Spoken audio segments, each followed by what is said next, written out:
Hello everyone. Thank you very much for joining us today. I hope and pray you are all doing very well. I have created a Twitter account, so if you like, please follow us there. The link will be in the description.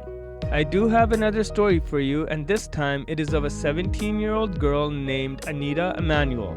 Anita Emmanuel was kidnapped for more than a year.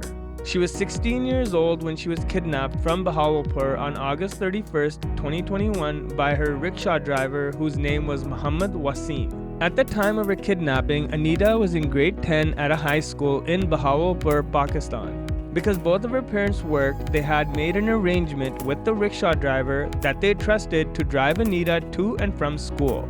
After some time had passed, the rickshaw driver, Muhammad Wasim, started to flirt with Anita and asked her if they could begin a sexual relationship. Anita refused Muhammad, but she hesitated to tell her parents about this incident. She was scared that it would upset her parents.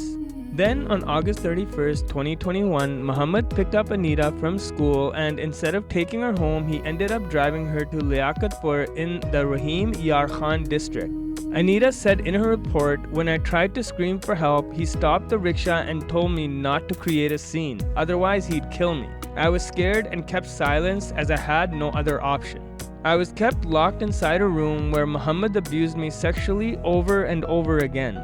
She continued, "When I fought back, he left me to starve. There were many times when he didn't even give me any water to drink. I couldn't sleep for many nights as I did not know what would happen to me. One day, some people came to the house and Muhammad forced me to sign some documents. After signing the documents, he told me that I was now a Muslim and married to him. It was shocking for me, but I was alone and not able to do anything apart from following their instructions. After many months, I found an opportunity to escape. I managed to make it to my parents' house, and they were very happy to see me alive. The whole family was crying when we were reunited." Emmanuel Musi, Anita's father, spoke recently about what they had gone through. "When Anita didn't come home that day, we were really worried," he shared. "We went to her school and there was nobody there apart from the security guard who told us Anita had left with the rickshaw driver as usual. I phoned Muhammad, but there was no answer. We went to the police station and told the police about my missing daughter, but they didn't pay us any attention and told us to wait another day before reporting. The whole night, our family couldn't sleep. I was continuously thinking about my daughter and praying for her safety. The next morning, I went to the police station again and requested that the police officer register a first information report against Muhammad and the police rescue our daughter. There was no action for a few days, and I was very disappointed. One day, Muhammad came to my home and started threatening me, saying I should withdraw my complaint from the police and that if I didn't, I would never see my daughter again. He told me that he had married Anita and that she had converted to Islam. Then one day, Anita came home. She was very weak and frightened and kept crying. Her mother and I were so happy to see her alive. We listened as she told us the whole story of how she was kidnapped and how she escaped. After Muhammad learned that Anita had come home, he started threatening us. I decided to move to another town for the safety of Anita and our family.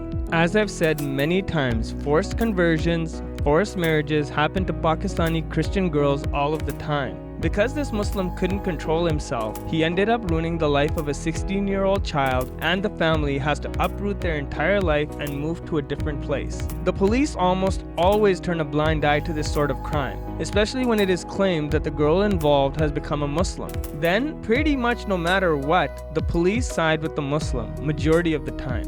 I hope you'll join me in agreement with the following prayer. Dear Lord, I pray for protection over Anita and her family as they resettle in a new town. I pray that the police will help to keep the family safe by taking action against Anita's kidnapper. Dear Jesus, I pray that Anita will be able to grieve the time she has lost and receive help for trauma counseling. I also pray that she will be able to return to school and finish her studies. I pray for the many Christian girls who are kidnapped and forced to marry Muslim men each year. I pray that they will be comforted and encouraged in their faith despite their circumstances. Amen. Thank you very much for listening to Anita's story. May the peace of Christ be with you all. Amen.